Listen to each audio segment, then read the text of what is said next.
प्रतीक्षेत होते की रमाबाईचं स्मारक कधी शहरात होणार.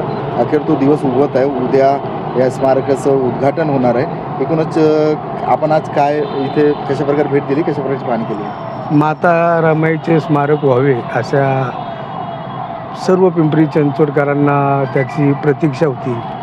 खरं बघितलं तर 20-22 वर्षाचा लढा दिल्यानंतर उद्या साक्षात ते जो दिवस येणार आहे तो दिवस उद्या आमच्या पिंपरी चिंचवडकरांच्या दृष्टीने अतिशय महत्त्वाचा असणार आहे.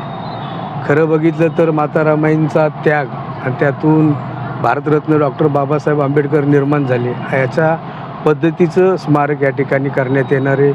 वास्तविक बघितलं तर आपण चौकात येतच असताना भारतरत्न डॉक्टर बाबासाहेब आंबेडकरांचे स्मारक या ठिकाणी आहे आणि त्याच्याबरोबर बॅक साईडला पण आंबेडकर पुतळ्याच्या बॅक साईडमधनं पण एंट्री माता रमाई स्मारकासाठी असणार आहे आणि अतिशय चांगल्या पद्धतीचं काम या ठिकाणी केले जाईल असा माझा ठाम विश्वास आहे. आर्किटेक्ट पण अतिशय उत्तम आहे आणि जवळजवळ 24 कोटी रुपये या स्मारकासाठी खर्च येणार आहे.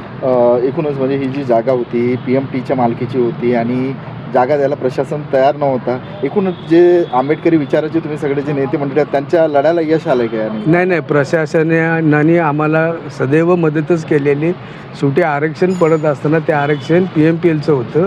ते आरक्षण त्यातनं काढून नंतर माता रमाईचे आरक्षण टाकण्यात आले. ही प्रोसिजरला जवळजवळ 2 ते 3 वर्षे गेलेले आहेत. पण प्रत्यक्षात जर बघितलं तर आज प्रशासन आम्हाला चांगल्या पद्धतीने मदत करते आणि प्रशासन मदत करते म्हणूनच उद्याचे हे स्मारक या ठिकाणी होणार आहे. एकूणच म्हणजे स्मारकाच्या कामाला उद्या सुरुवात होणार आहे. मात्र याला स्मारक चांगलं करण्यासाठी ज्या पद्धतीचा निधी लागणार आहे तेवढं निधी अजून मेन्शन करण्यात आला आणि फक्त 1 कोटीच रुपये मेन्शन करण्यात आले नाही. ते त्यामुळे कुठेतरी ह्या स्मारकाच्या कामाला संतगती नाही तसं म्हणता येणार नाही. टेंडर करण्याची ती प्रोसिजर असती. हेड ओपन केलेले आणि त्यासाठी जेवढा निधी लागणार आहे तेवढा निधी महानगरपालिकेच्या मार्फत दिला जाणार आहे.